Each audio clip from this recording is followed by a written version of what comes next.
Momento de actualizar las noticias del mundo ahora. En este fin de semana, estos son los titulares. La Unión Europea se declaró dispuesta a proteger sus intereses, mientras que México anunció que un grupo de trabajo bilateral busca una alternativa a los aranceles estadounidenses del 30%, anunciados hoy por el presidente de Estados Unidos, Donald Trump. Esta misma semana, el republicano habló de tarifas también para Canadá, Brasil y Japón. Las conversaciones de alto el fuego en Gaza siguen estancadas por el desacuerdo sobre la retirada parcial de las fuerzas israelíes del enclave palestino.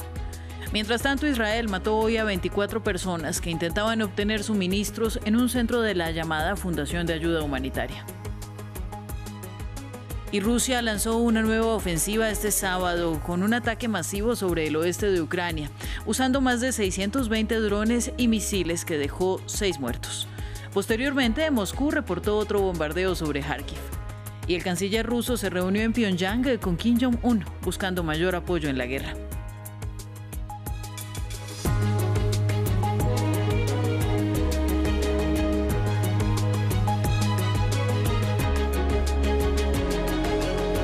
Comenzamos el informativo en Estados Unidos. El presidente Donald Trump anunció este sábado la entrada en vigor a partir del 1 de agosto de aranceles del 30% para todos los productos de México y la Unión Europea, dos de sus principales socios comerciales. En su red social, Truth Social, el mandatario hizo públicas las 2 cartas que envió a la presidenta de la Comisión Europea y también a Claudia Sheinbaum, presidenta de México. La decisión sorprendió a muchos porque llega mientras se negociaban acuerdos comerciales integrales. Nos lo cuenta Jesús Yajuri. Donald Trump y el regreso a la guerra comercial. Este sábado el mandatario enfiló la artillería en forma de aranceles contra 2 de sus principales aliados, México y la Unión Europea, y en 2 cartas que envió a la presidenta de la Comisión Europea, Ursula von der Leyen, y a la mandataria de México, Claudia Sheinbaum, anunció que a partir del 1 de agosto todos los productos importados desde la Unión Europea y México tendrán una tarifa del 30%, una medida que analistas ya califican de contraproducente. Le impuso aranceles del 30% a la Unión Europea, amenazó a Japón y a Corea del Sur con un 25%. México también recibió hoy una amenaza del 30%. Así que básicamente el mensaje que esto envía es que todos los esfuerzos para intentar llegar a un acuerdo aparentemente no han servido de nada para Trump. Tras la pausa de 90 días anunciada en abril para los aranceles de Trump, varios socios negociaban con Estados Unidos sus acuerdos comerciales. El mandatario justificó la decisión afirmando que su política corregirá lo que llama déficits comerciales con Europa, así como presionar a México para que detenga el tráfico de fentanilo hacia Estados Unidos. Von der Leyen ya anunció que el bloque devolvería el golpe con medidas recíprocas a productos estadounidenses. Un arancel del 30% sobre las exportaciones de la Unión Europea perjudicaría a empresas, consumidores y pacientes de ambos lados del Atlántico. Seguiremos trabajando para llegar a un acuerdo antes del 1 de agosto. Al mismo tiempo, estamos dispuestos a salvaguardar los intereses de la Unión Europea sobre la base de contramedidas proporcionales. La política podría impactar en la industria automotriz alemana, en las importaciones del aceite de oliva español, el queso francés y los licores, así como en los precios de la carne, verduras y textiles. Pese a este panorama, el presidente del Consejo Europeo, Antonio Costa, afirmó que la Unión Europea se mantiene firme, unida y dispuesta a proteger sus intereses, y añadió que los aranceles alimentan la inflación y crean incertidumbre. Israel continúa atacando la Franja de Gaza. En las últimas horas, las tropas volvieron a disparar contra gazatíes que esperaban ayuda en los centros de distribución cerca de Rafah, dejando al menos 24 muertos. Las autoridades del enclave también reportaron nuevos ataques aéreos. Entre tanto, Hamás e Israel discuten sin avances desde el pasado domingo en Doha un alto el fuego, que según Hamás se ve estancado por la negativa de retirada de las tropas de Israel. Veamos.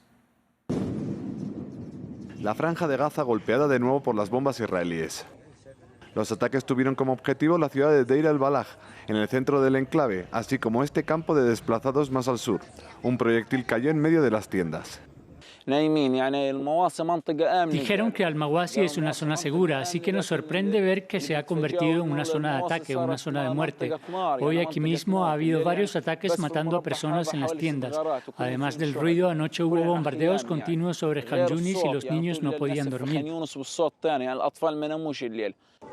Las bolsas de cadáveres se amontonan en un hospital cercano. Esta madre perdió a su hijo. El mundo no quiere ver cómo muere la gente. Aquí mueren niños. ¿Quién crees que está muriendo? ¿Luchadores? Son luchadores, mis hijos. Dormían sedientos y hambrientos. Mi hijo pidió pan y murió sin comer.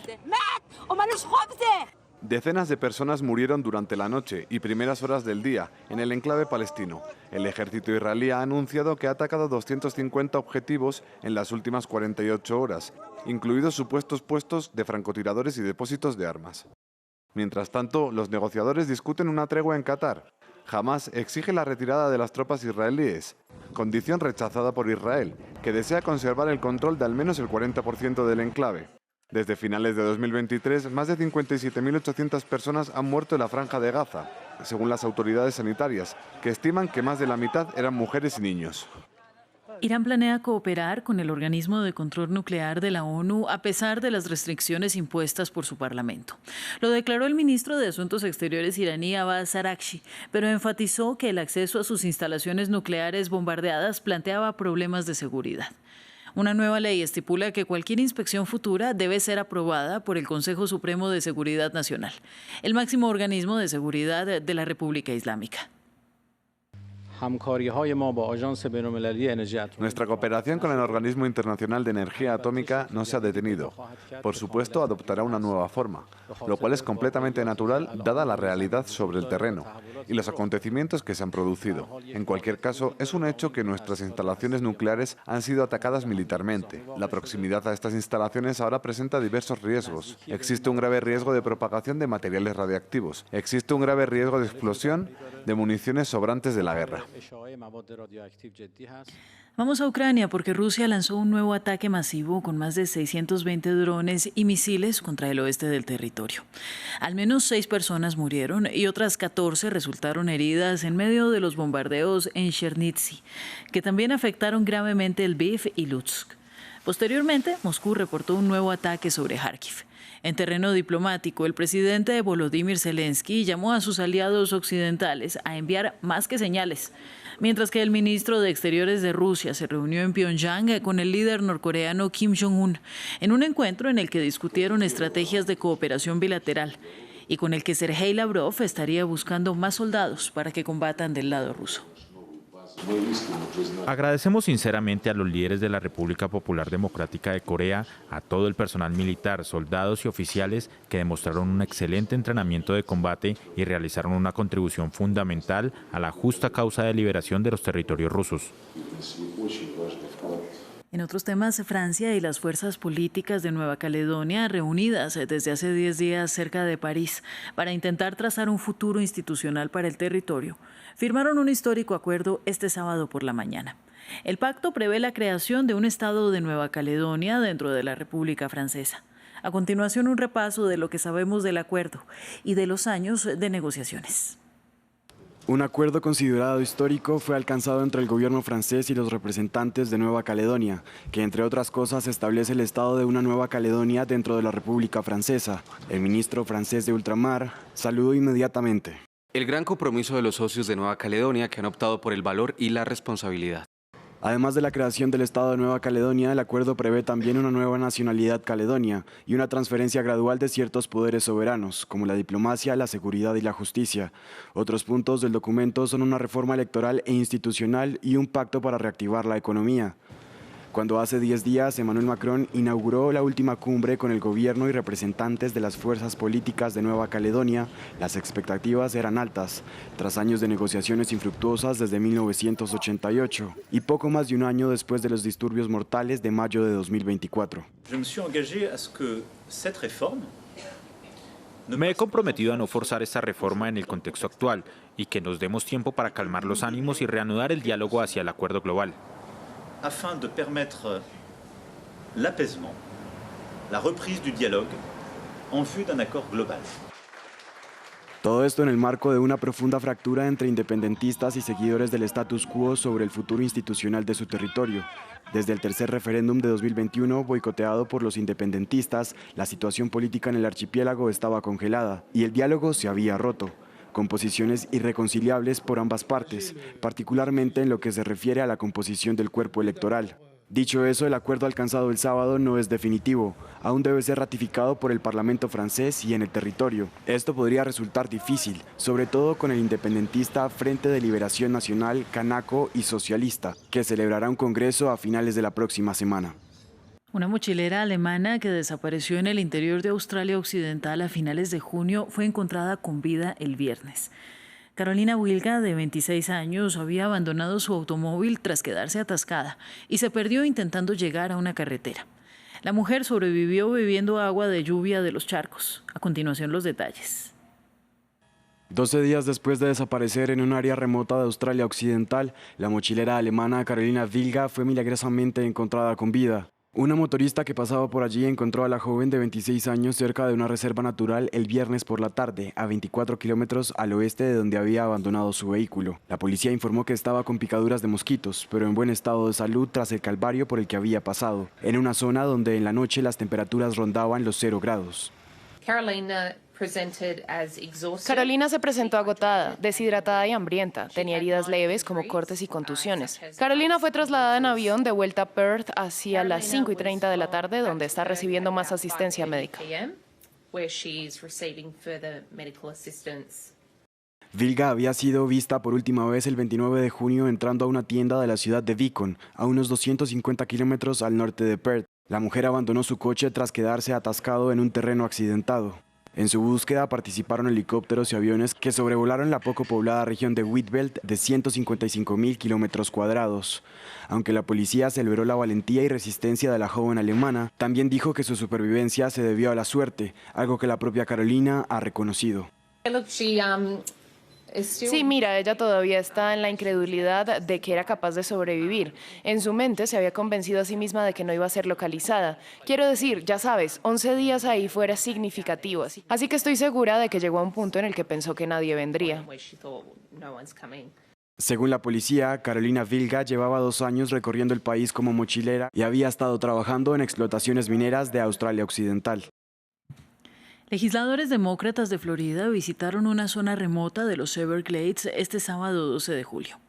Un centro federal de detención migratoria conocido como Alligator Alcatraz. El centro recibió este nombre debido a su ubicación remota en los Everglades.